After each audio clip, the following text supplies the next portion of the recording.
Welcome to a small sanctuary, and today I'm going to take you on a journey of Earl Grey 4 ways. I love Earl Grey. It's one of my favorite tea blends, and Earl Grey was invented in the 19th century by mixing Chinese black tea with the essential oil of the bergamot citrus fruit, and it renders this lovely, fruity, light, fragrant tea. So I'm going to make Earl Grey 4 ways here.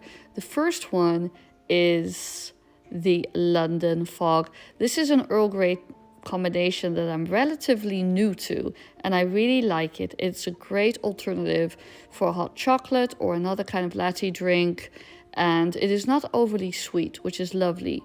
So what you'll need for this is milk, a little bit of vanilla extract, a little bit of sugar, and a pot of freshly brewed Earl Grey.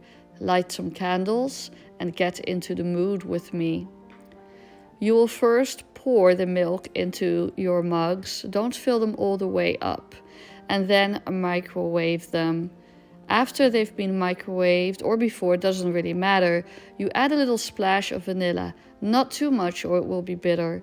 And then after the milk has been warmed, you froth it with your frother. Then you add your sugar to taste, and then add your Earl Grey tea, and it makes for this delicious, frothy, heartening drink, which I enjoyed with a slice of pumpkin bread.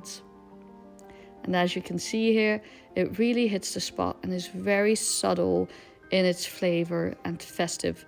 A great winter drink. The next Earl Grey is a perfect spring or summer drink. Lavender Earl Grey.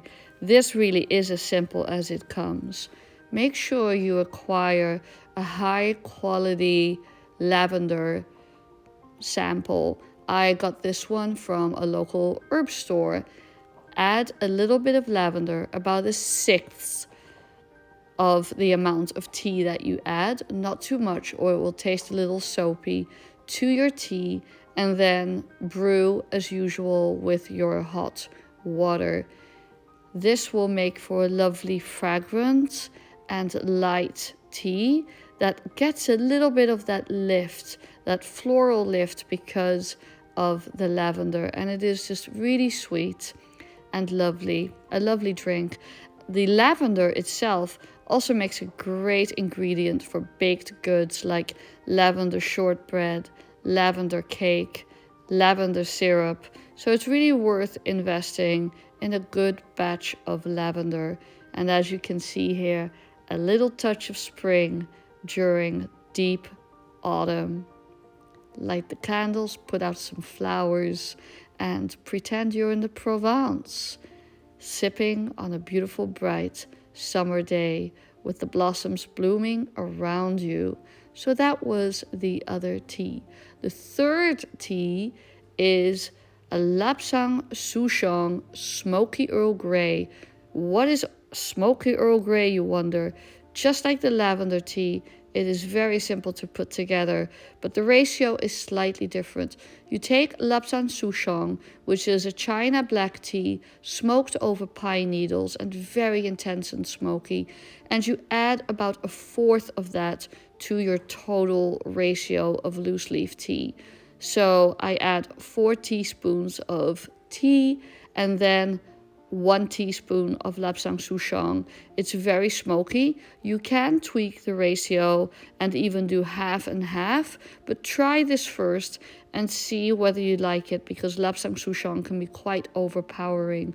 So you add it, and this pairs really well with savory items and smoked goods. Think of cheese or smoked salmon, or even a really strongly flavored fruit cake, something with a bit of an oomph, that packs a bit of a punch and that needs a more solid tea to stand up to the flavor. Smoky Earl Grey is perfect for that. In this case, I paired it with an election cake. Election cake is an old American recipe from the early days of the Republic where people used to celebrate going to vote by baking these very spicy fruitcakes. So I made one of those ancient recipes and served it with my Lapsang Souchong Smoky Earl Grey, and it was a really great combination because the cake had a lot of dried fruit in it and other delicious but quite strong spices like cinnamon and coriander and things like that, and the tea stood up well to it. So here you see my bundt pan with the cake. You drizzle it in butter like there isn't enough butter in it already. You sprinkle some sugar over it, and I served it on my Spode transferware because they would have had similar transferware back in 1776 or around that time. So that was a fun little election day project. I can't vote, I am not a US citizen, but it was fun participating in the elections through baking an election cake. And it is a great fall recipe. I really enjoyed this cake. I will definitely make this again, and not just for elections. So here we go. That is our Smoky Earl Grey. So come and dream again of summer with our lemon Earl Grey. This is super simple. Honey is optional. All you need to do is take some lemon, slice it thinly. If you can avoid pips, that's great. It's not essential, but it just makes for a prettier presentation. Add your tea as you would usual, and then brew it as you would usual. I just always love looking at the tea leaves, at their structure, their color, their scent. Making tea is such a sensual, sensory experience. I really love it. It is a mindfulness practice in and of itself, and I will be recording more videos about my relationship with tea in the future because it's a very special relationship.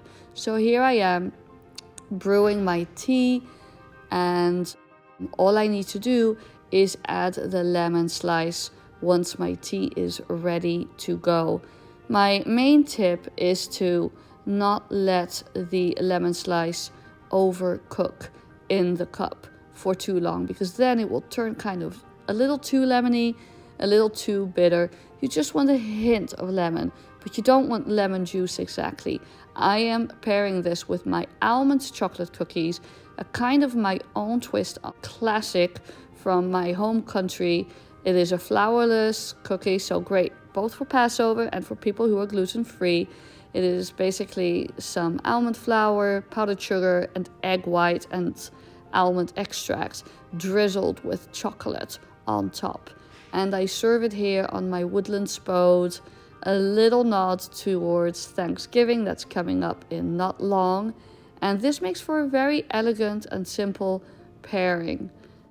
If you find the taste of the lemon a little too astringent, you can always go ahead and add some honey. And this is also a very elegant way to serve something soothing during cold and flu season when people have sore throats and coughs and things like that. And of course you can make this without the Earl Grey, but having it with the Earl Grey adds that little kick of caffeine that tends to work well for people who are a little bit under the weather.